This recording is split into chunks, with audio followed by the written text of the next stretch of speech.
What's up, guys? It's David back here with another video. Today we're working on the John boat, and I'm going to be putting a water pump into the Johnson 15 horsepower outboard. And it's just got most outboards, they're just going to be like 6 bolts, 3 each side. So them. For my Johnson 15, it's a 3/8.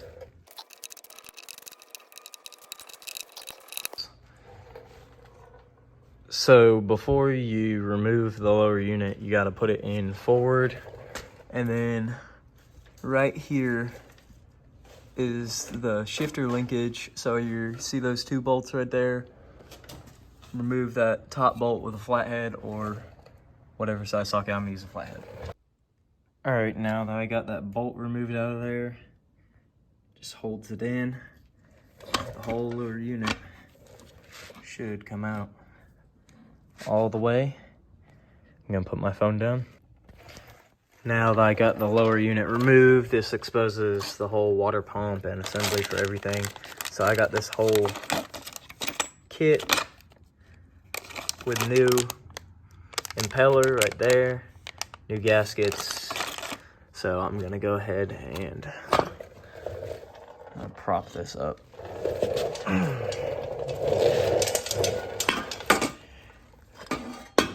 Get it, there we go, propped up right there. Now I'm gonna grab, all right, so we're gonna move this 7/16 right here. There's 4. All right, now that I got that loose, I'm gonna pop this seal off. Should be able to pull this straight up off the shaft.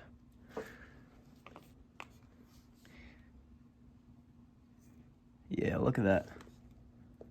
There's no impeller left. It's destroyed. It's all, I don't know why all the fins on it are destroyed. I guess it's just old. So that's the old impeller. See if this old gasket will come off, or this metal plate. Excuse me. Get the rest of this.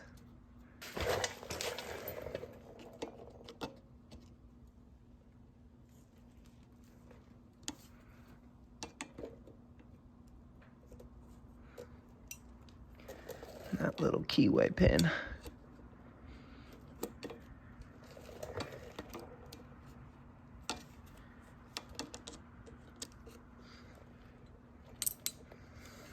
Okay. A couple more pieces right here.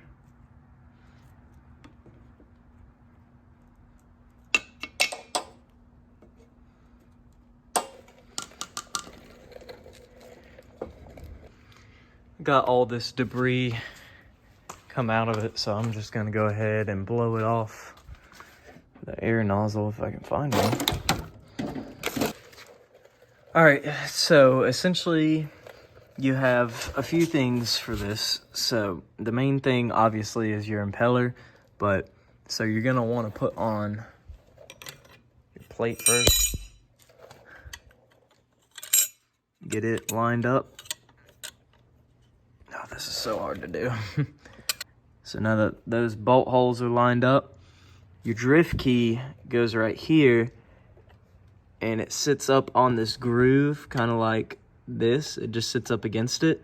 Try putting some grease, set up the key, and then make sure that that key fits with this little keyway right here. It's gonna sit in that keyway on your impeller.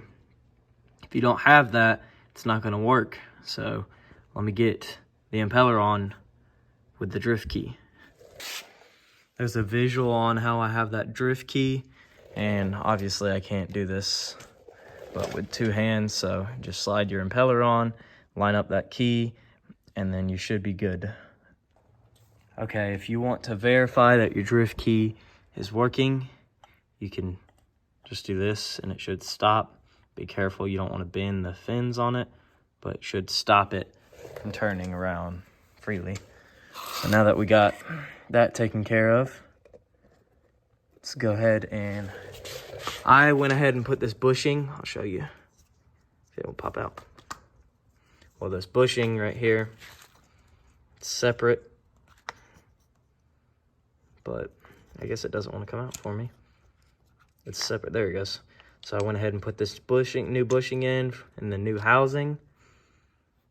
Now you're gonna want to slide this over onto your impeller with the bushing that way. And whenever you're sliding it on, you want to spin the shaft counterclockwise, or excuse me, clockwise. So all of your fins are going the same direction. You're gonna want to spin this clockwise as you put that on. All right, now that I got my impeller housing on, like I said, spinning it clockwise to bend all the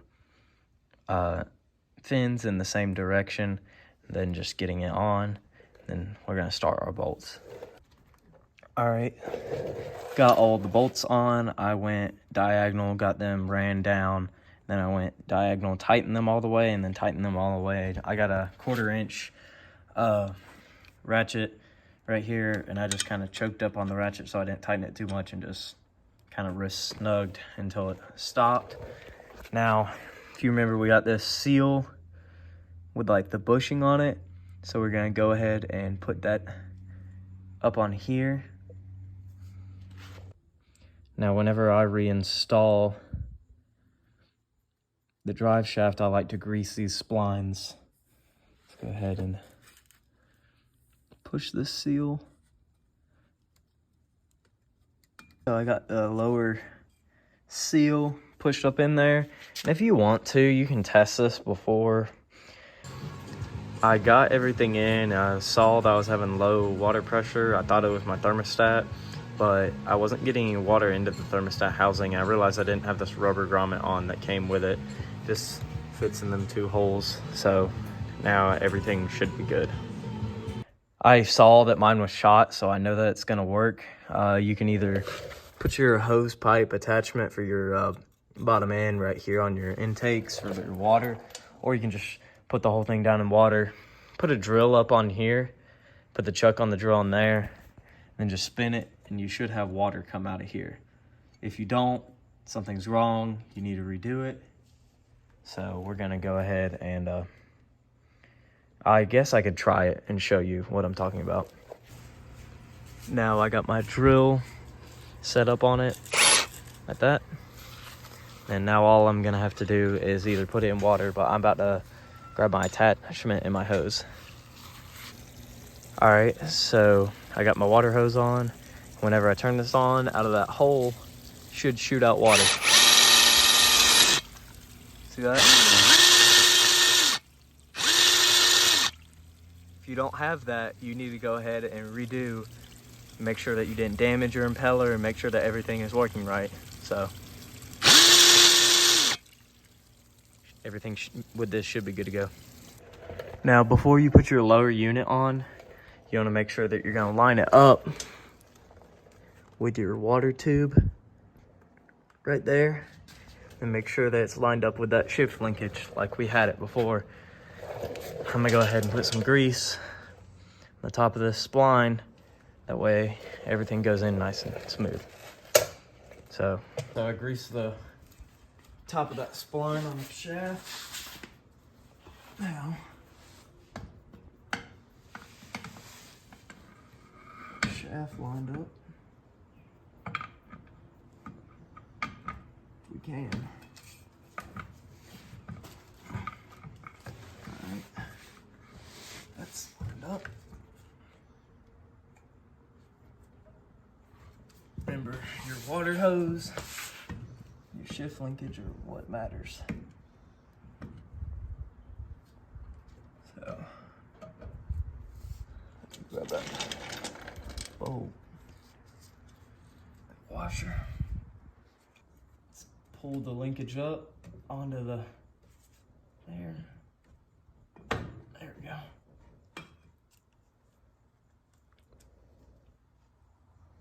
Preferably get this linkage up more. There we go. There we go.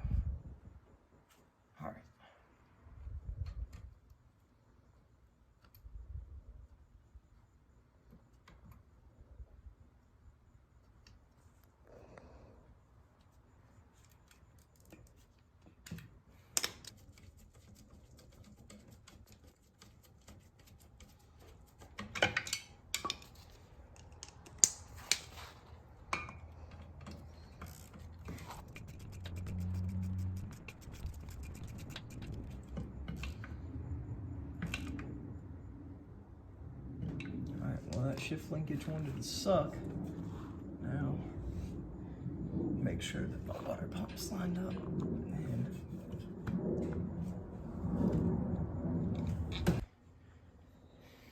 all right, so I got the lower unit on.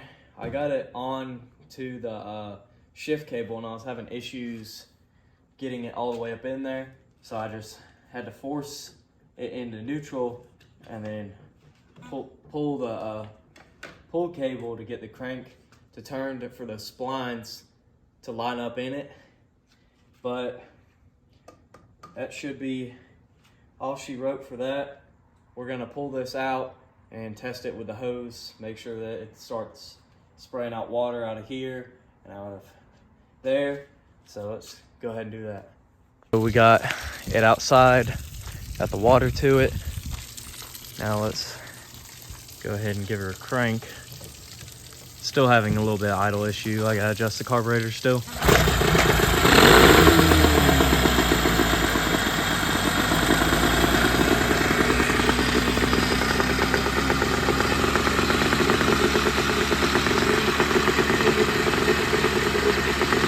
I got a little bit too much oil in there, but I'm fine with that.